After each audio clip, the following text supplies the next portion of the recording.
사랑하는 성도님들과 함께 나눌 말씀은 요한복음 11장 1절에서 16절까지의 말씀입니다. 집중적으로 살펴볼 말씀은 3절에서 8절까지, 14절에서 16절까지의 말씀입니다.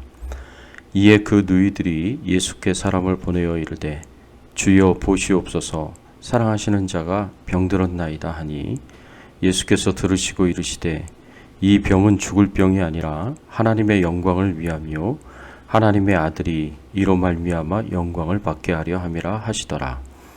예수께서 본래 마르다와 그 동생과 나사로를 사랑하시더니 나사로가 병들었다 함을 들으시고 그 계시던 곳에 이틀을 더 유하시고 그 후에 제자들에게 이르시되 유대로 다시 가자 하시니 제자들이 말하되 라비여, 방금도 유대인들이 돌로 치려 하였는데 또 그리로 가시려 하시나이까. 이에 예수께서 밝히 이르시되 나사로가 죽었느니라. 내가 거기 있지 아니한 것을 너희를 위하여 기뻐하노니 이는 너희로 믿게 하려 함이라. 그러나 그에게로 가자 하시니 디두모라 하는 도마가 다른 제자들에게 말하되 우리도 주와 함께 죽으러 가자 하니라.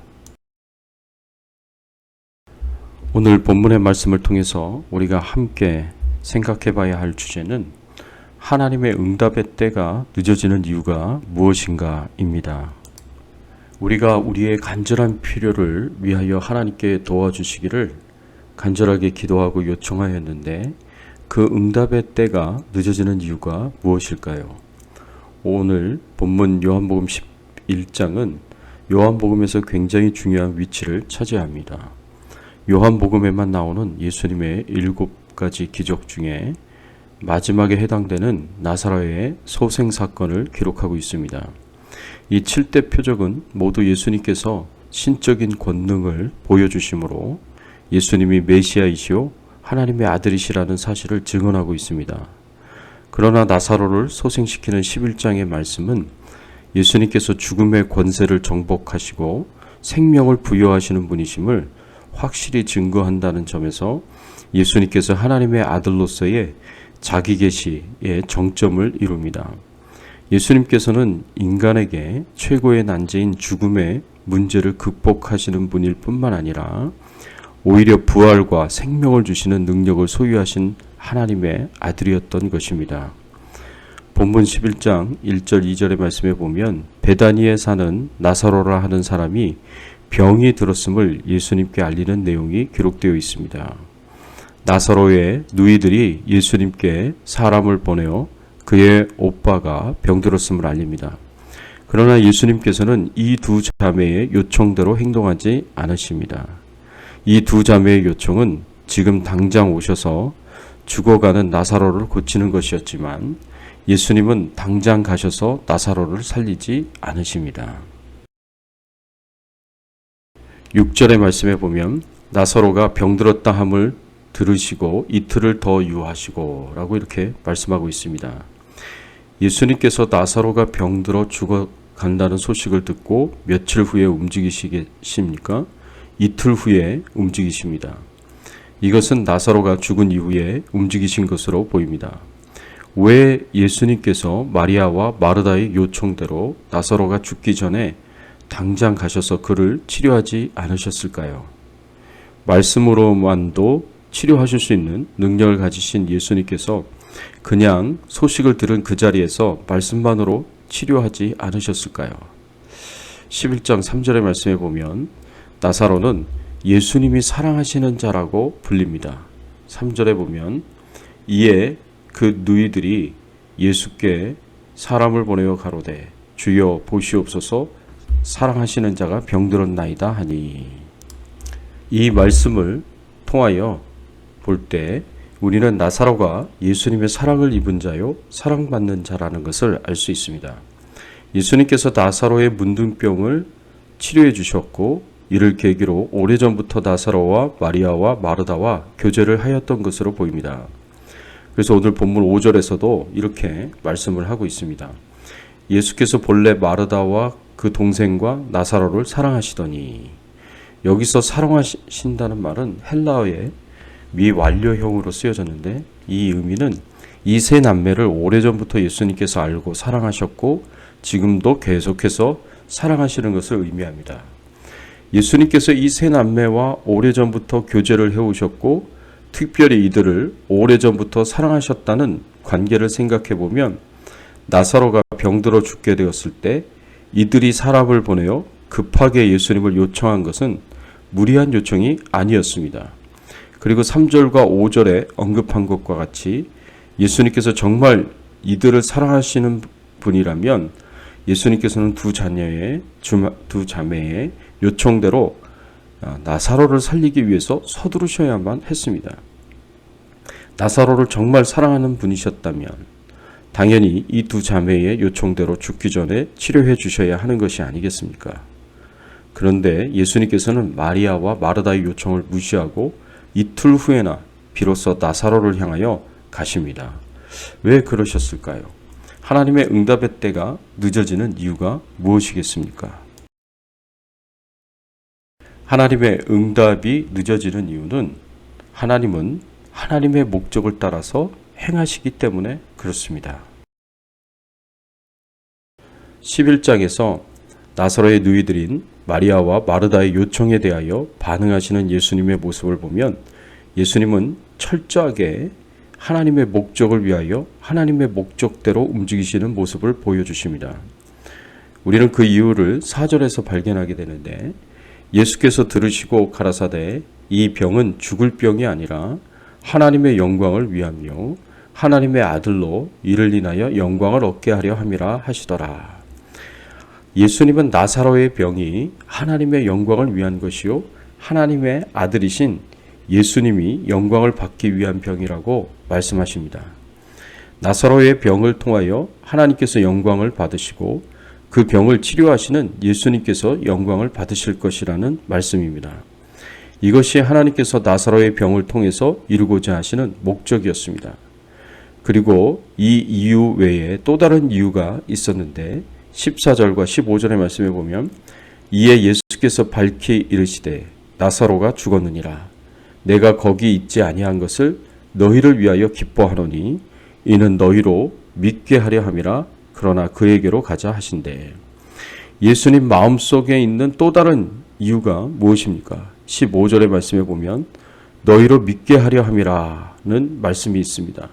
여기서 너희는 예수님과 함께 다니는 12제자를 가리킵니다. 예수님께서는 당장 나사로를 치료하지 않는 것이 함께 다니는 제자들에게 유익이 있다는 말씀입니다. 그것은 그들로 믿게 하기 위해서인데 이 말은 믿음이 없는 그들에게 믿음을 주기 위해서가 아니라 예수님을 그리스도시요 살아계신 하나님의 아들로 믿고 있는 그들의 믿음에 더 큰 확신을 주기 위한 것이라는 것을 의미합니다. 더 나아가서 8장에서 이미 예수님께서 선언하신 것처럼 예수님께서는 죄와 죄의 결과인 사망에서 구원을 주실 구원자이심을 확신시키기 위한 것임을 의미합니다.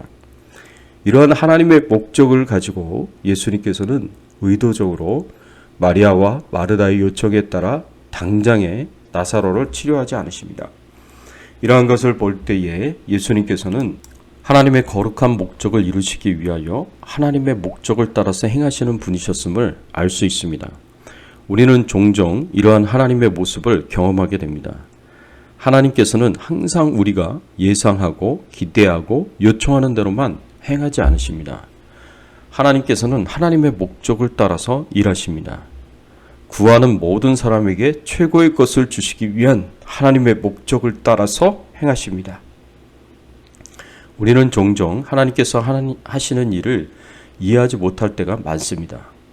우리 생각에는 당장 우리의 기도를 응답하셔야만 한다고 생각하지만 그래야 그것이 우리에게 유익이 된다고 생각하지만 하나님께서는 지금이 아니라 다음에야 비로소 우리에게 최고의 유익을 줄 수 있다고 생각하시고 당장 들어주시지 않으시고 나중에 들어주실 때가 있습니다. 또 우리는 반드시 우리의 기도에 응답하셔야만 한다고 생각하지만 하나님의 생각은 다를 수 있습니다. 하나님의 생각은 우리의 기도에 응답하시는 것보다 우리의 기도에 응답하시지 않는 것이 더 낫겠다고 생각하실 수 있습니다. 그래서 우리의 기도에 응답하시지 않으십니다. 하나님께서는 자녀인 우리에게 최고의 것을 주시기 위한 목적을 가지고 계시고 이 목적에 따라서 항상 행하십니다.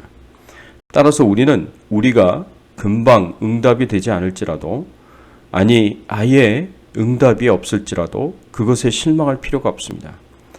우리의 자세는 하나님께서 나에게 최고의 것을 주신다는 믿음을 가지고 언제나 하나님께 감사하고 찬양하면 되는 것입니다.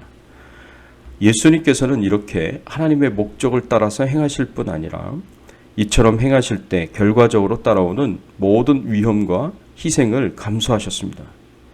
예수님께서 나사로를 살리시기 위하여 유대 땅으로 돌아가기로 결정하셨을 때 제자들의 반응은 어떠했습니까? 8절의 말씀을 보면 제자들이 말하되 라삐여, 방금도 유대인들이 돌로 치려 하였는데 또 그리로 가시려 하시나이까? 며칠 전에 예수님께서 유대 땅에서 사람들로부터 죽임을 당할 뻔하였다는 사실을 생각하면서 제자들이 다시 그리로 돌아갈 수 없다고 반대하는 것입니다. 본문 앞에 10장 31절의 말씀에 보면 유대인들이 다시 돌을 들어 치려 하거늘 이라는 표현이 있습니다. 또 10장 39절에도 보면 저희가 다시 예수를 잡고자 하였으나 라는 표현에서 예수님께서 며칠 전에 유대 땅에 있을 때 굉장히 험악하고 위험한 분위기 가운데 있으셨음을 알 수 있습니다. 이렇게 며칠 전에도 죽을 뻔하셨는데 다시 유대 땅으로 돌아가면 굉장히 위험한 상황에 빠지게 되어 죽을 수도 있음을 제자들은 예상한 것입니다. 그래서 16절에 보면 도마가 이렇게 말합니다. 디두모라 하는 도마가 다른 제자들에게 말하되 우리도 주와 함께 죽으러 가자 하니라. 도마를 비롯한 제자들은 죽음을 각오하고 예수님과 함께 유대 땅으로 들어갔다는 말입니다. 이처럼 죽음의 위험이 있고 예수님을 대적하는 분위기가 점점 팽창하고 있는 유대 땅으로 예수님께서 기어코 가시려는 이유가 무엇입니까? 역시 예수님께서는 철저하게 하나님의 목적을 따라서 행하시기 때문입니다. 예수님에게 있어서 정말 중요한 것은 자신의 생명을 지키는 것이 아닙니다. 예수님에게 있어서 정말 중요한 것은 하나님의 영광을 드러내는 것이요, 하나님의 뜻을 이루는 것이요, 이로 인해 제자들이 믿음을 더욱 굳세게 만드는 것이었습니다. 이 거룩한 목적을 위해서라면 예수님께서는 기꺼이 위험한 상황에 자신을 던질 수 있었고 어떠한 희생도 치를 수 있었던 것입니다. 사랑하는 성도 여러분, 우리의 기도 응답이 늦어지는 이유는 하나님의 거룩한 목적을 이루기 위해서입니다. 하나님께 영광을 드러내고 우리의 신앙적인 유익을 위한 하나님의 목적을 이루기 위하여 우리의 기도 응답이 늦어질 수 있습니다. 하나님의 영광을 드러내고 우리의 신앙적 영광을 위한 유익을 위한 하나님의 목적을 이루기 위해서 좋은 타이밍이 지금이 아니라 이번이 아니라 다음일 수 있습니다. 이렇게 기도 응답이 늦어지는 것은 우리에게는 고통스럽고 힘든 일이지만 그러나 잘 참고 견디고 인내하다 보면 하나님께서 반드시 하나님의 때에 우리의 기도가 응답이 이루어지고 가장 좋은 결과를 가져다 주시도록 역사하실 것입니다. 그러니 끝까지 하나님을 믿고 신뢰하며 하나님께서 응답 주시기를 기대하고 기다리시기를 예수님의 이름으로 축원합니다. 함께 기도하겠습니다. 하나님 감사합니다. 우리의 기도가 때로는 그 응답이 늦어지는 이유가 바로 하나님의 영광을 위해서 그리고 우리의 영적인 유익을 위해서라는 것을 알게 하시고 깨닫게 하시니 감사를 드립니다. 하나님, 저희들이 하나님을 믿고 신뢰하고 하나님이 우리에게 최고의 것을 주시고 가장 좋은 것을 주신다는 것을 저희들이 기억하고 항상 참고 견디고 인내하며 하나님 앞에 기도하고 응답을 받을 수 있는 저희들이 되게 하여 주시옵소서. 저희들의 건강을 지켜주시고 코로나 바이러스로부터 안전하게 하시고 우리의 기도가 응답이 되도록 하나님 역사하시고 우리의 생업과 가정을 지켜 보호하여 주시기를 간절히 소원하며 우리의 왕 되시고 주인 되신 예수님의 이름으로 기도드리옵나이다. 아멘.